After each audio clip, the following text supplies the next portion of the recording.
તો સીએમ ભૂપેન્દ્ર પટેલના નવા પ્રધાનમંડળની આજે બપોરે શપથવિધિ છે, જેમાં 7 થી વધુ નવા ચહેરાઓને સ્થાન મળી શકે છે। TV9 પાસે સૌથી પહેલા આ 10 નવા નામની યાદી છે।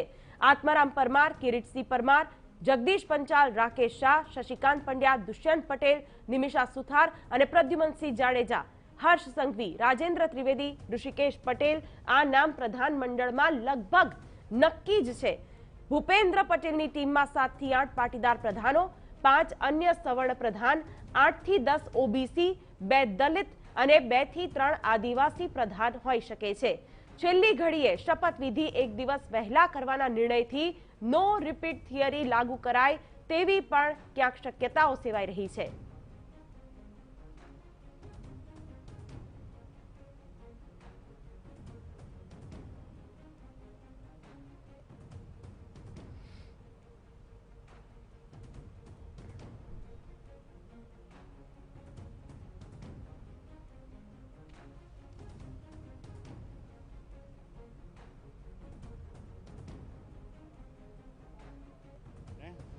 કે બસ બધાએ ગાંધીનગર 10 વાગ્યા સુધી આવી જવાનું છે। બસ આટલી માત્ર સૂચના છે અમને બધાને। 2022ની વિધાનસભાની ચૂંટણીને લઈને જો કોઈ જવાબદારી સોંપવામાં ના આવે મંત્રી પદમાં તો તમારી કેટલી તૈયારી છે? આ બધો પાર્ટીનો વિષય છે। આ બધો 10 વાગે પહોંચવાનું આટલો કોઈ વિષય છે અમને, બસ બીજું કોઈ છે નહીં। ઓકે।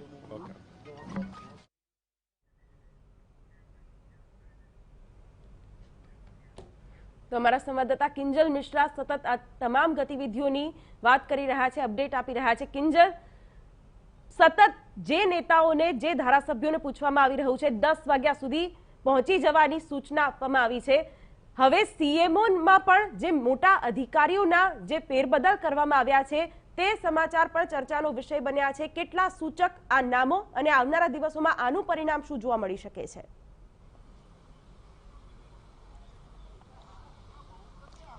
જી બિલકુલ, સ્વાભાવિક રીતે જ્યારે પણ સીએમઓ ચેન્જ, જ્યારે પણ સીએમઓમાં કોઈ પણ ફેરફાર થતા હોય છે, સૌથી મહત્વની વાત કે જ્યારે સીએમ જ બદલાઈ ચૂક્યા હોય તો સ્વાભાવિક રીતે કે જે અધિકારીઓ છે તે બદલી દેવામાં આવશે। આનંદીબેન હતા ત્યારે પણ આ પ્રથા હતી કે આનંદીબેન જ્યારે મુખ્યપ્રધાન પરથી ઉતર્યા હતા ત્યારે તેમના જે વિશ્વાસુ અધિકારીઓ હતા તેમને ટ્રાન્સફર કરવામાં આવી હતી। તો તે જ રીતે અત્યારે વિજયભાઈ રૂપાણી જ્યારે પદ પરથી ઉતર્યા છે ત્યારે સીએમઓ કાર્યાલય પર ધરખમ ફેરફાર કરવામાં આવ્યો છે। અશ્વિની કુમાર અને MK દાસ આ બંને જે અધિકારીઓ હતા, જે ખૂબ જ વિશ્વાસુ માનવામાં આવતા હતા વિજય રૂપાણીના, તેમને બદલી દેવામાં આવ્યા છે। તેની સાથે જ પંકજ જોશીને જે ચાર્જ છે એસીએસ ટુ સીએમઓ આપવામાં આવ્યો છે। ખૂબ મહત્વની જવાબદારી પંકજ જોશીની આગામી દિવસોમાં જોવા મળશે। તેની સાથે જ અવંતિકા સિંહ, NN દવે અને મુડવડિયાને આ તમામ જે 4 મુખ્ય જે પોસ્ટ હતી, 4 મુખ્ય પોસ્ટ ઉપર જે આ અધિકારીઓ છે આ અધિકારીઓનો સમાવેશ કરવામાં આવ્યો છે। ખૂબ મહત્વના સમાચાર એટલે પણ કહી શકાય કેમ કે સામાન્ય સંજોગોની અંદર સીએમ ચાર્જ લેતા હોય છે, ત્યારબાદ કેટલાક એકાદ અઠવાડિયા બાદ આ પ્રકારની ગતિવિધિ હોય છે તે જોવા મળતી હોય છે, પરંતુ આ વખતે પ્રાથમિકતામાં જ મંત્રીમંડળની રચના થાય તેની પહેલા જે અધિકારીઓને બદલવામાં આવ્યા છે। MD મોડિયાની જો વાત કરવામાં આવે તો તે વર્તમાન સમયમાં કલેક્ટર ભરૂચ હતા। તેની સાથે જ અવંતિકા સિંહની વાત કરવામાં આવે તો તે ચીફ એક્ઝિક્યુટિવ ઓફિસર હતા ગુજરાત મરીન બોર્ડમાં। તેની સાથે વાત કરવામાં આવે NN દવેની તો તે મ્યુનિસિપલ કમિશનર એટલે કે AMCની અંદર ડેપ્યુટી મ્યુનિસિપલ કમિશનર રહી ચૂક્યા છે। અને પંકજ જોશી સૌથી મહત્વની ભૂમિકાની અંદર પંકજ જોશી જોવા મળશે કેમ કે તે એસીએસ ટુ હોમ છે, એટલે કે 4 જે અધિકારીઓ છે તેમની જગ્યા બદલીને નવા જે અધિકારીઓ છે તેને મૂકવામાં આવ્યા છે। એટલે કે જ્યારે મંત્રીમંડળ ની સત્તાવાર શપથવિધિ થઈ જશે, પોર્ટફોલિયો આપવામાં આવશે, ત્યારબાદ આ જે 4 અધિકારીઓ છે તે મુખ્ય ચહેરા હશે સીએમઓ કાર્યાલય પરથી સંપર્ક તેમજ અનેક કોરસ્પોન્ડન્ટ માટેના। શિવાની, બિલકુલ, ખાસ તો કિંજલ, હવે પ્રધાનમંડળમાં કોનો સમાવેશ એ ચર્ચા પણ કરવી રહી, કારણ કે એવું માનવામાં આવી રહ્યું છે કે કદાચ એવું પણ બને કે મોટા ભાગના જે અત્યારના પ્રધાનો હતા તેમને પડતા મૂકવામાં આવે અને જે નવા ચહેરાઓ છે, યુવા ચહેરાઓ છે અને સાથે જે સમીકરણોમાં સેટ થાય છે તે ચહેરાઓને સ્થાન આપવામાં આવે, તેને લઈને શું સંભાવનાઓ, શું ગતિવિધિઓ?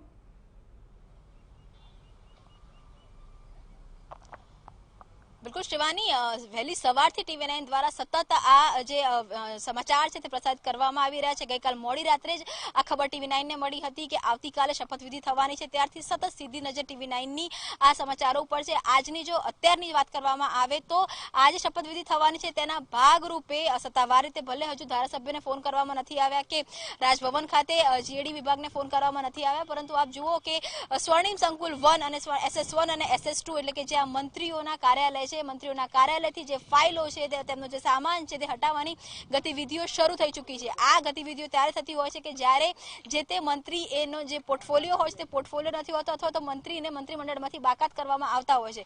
અત્યાર સુધીમાં ઈશ્વર પરમાર, ભૂપેન્દ્રસિંહ ચુડાસમા સહિતના 4 જેટલા મંત્રીઓ છે કે જેમણે તેમની ઓફિસો ખાલી કરી દીધી છે. એટલે સ્વાભાવિક રીતે આજે મંત્રી મંડળની જે રીતે શપથવિધિ છે, શપથવિધિ બાદ જે રીતે મંત્રીમંડળનો પોર્ટફોલિયો જાહેર કરવામાં આવશે તેની પહેલા જે જૂના જોગીઓ છે તે હાલમાં પોતાની જે ઓફિસો છે તે ઓફિસ ખાલી કરી રહ્યા છે. ચહેલ પહેલ આપને સતત અહીં પણ જોવા મળશે. ગોવિંદ પટેલ રાજકોટના ધારાસભ્ય છે તે CR પાટીલના નિવાસ સ્થાને આવી ચૂક્યા છે. તેની સાથે વહેલી સવારથી આ જે મેળાવડો છે, રામ મોકરિયા સાંસદ છે, રાજ્યસભાના સાંસદ છે અને ગત ટર્મની અંદર જ આવ્યા હતા. રાજ્યસભાની અંદર તેમની નિમણૂક થઈ હતી. રામ મોકરિયા પણ એક અલગ રોલમાં અહીંયા જોવા મળી રહ્યા છે. આ જેમ જેમ સમય નજીક આવી રહ્યો છે તેમ તેમ જે ધારાસભ્યો છે, ધારાસભ્યો એ CR પાટીલના નિવાસ સ્થાને આવતા સતત આપને જોવા મળી રહ્યા છે. રામ મોકરિયાનું આવવું એ ખૂબ જ સૂચક માનવામાં આવી રહ્યું છે, કેમ કે સૌરાષ્ટ્રની જો વાત કરવામાં આવે તો સૌરાષ્ટ્રની અંદર ની જે રાજનીતિ છે, રાજનીતિથી રામ મોકરિયા ખૂબ વાકેફ છે અને ટૂંક સમય પહેલા જ એમને રાજ્યસભામાંથી ટિકિટ મળી છે અને સાંસદ બનાવવામાં આવ્યા છે. એટલે જે રીતની ચહેલ પહેલ અહીં પણ ચાલી રહી છે,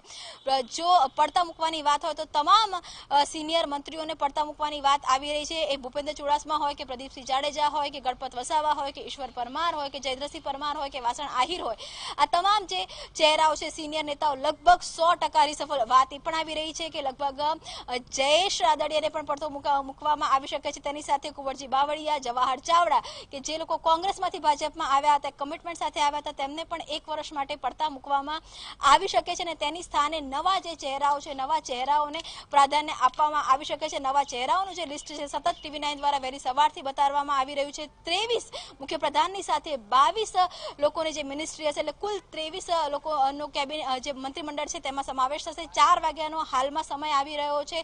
4 વાગે પહેલા કેબિનેટ કક્ષાના પ્રધાનો, ત્યારબાદ સ્વતંત્ર હવાલો અને ત્યારબાદ રાજ્ય કક્ષાના પ્રધાનો, તે રીતે શપથવિધિનું આયોજન થવાનું છે. આપણા સહયોગી સચિન સતત MLA ક્વાર્ટર પણ છે, ત્યાં પણ એક પ્રકારની જે ગતિવિધિઓ છે તે જોવા મળી રહી છે. બીજી તરફ રાજભવન ખાતે તૈયારી પણ શરૂ થઈ ગઈ છે અને સૌથી મહત્વપૂર્ણ કે મંત્રીઓ હતા, જે પૂર્વ મંત્રીઓ હતા, તેમણે પોતાના જે ઓફિસ છે તે ખાલી કરવાની પણ શરૂઆત કરી દીધી છે. શિવાની, બિલકુલ કિંજલ, તો અત્યારે તો ગતિવિધિઓ તેજ છે, કારણ કે ગાંધીનગરમાં ગત કેટલાક દિવસોમાં જે ચહેલ પહેલ જોવા મળી રહી છે, રાજકારણમાં મોટી ઉથલપાથલ જોવા મળી રહી છે, તેવામાં હવે આજે CMOમાં પણ મોટો ફેરફાર, સાથે સાથે મંત્રીમંડળમાં કોનો સમાવેશ બની શકે કે કોઈ ધરખમ બદલાવ આવી શકે છે.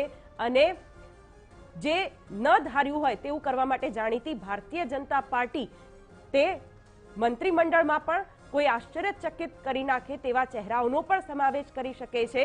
ધારવામાં ન હોય તે પ્રકારની કેટલીક ગતિવિધિઓ ગત દિવસોમાં ગુજરાતે જોઈ છે.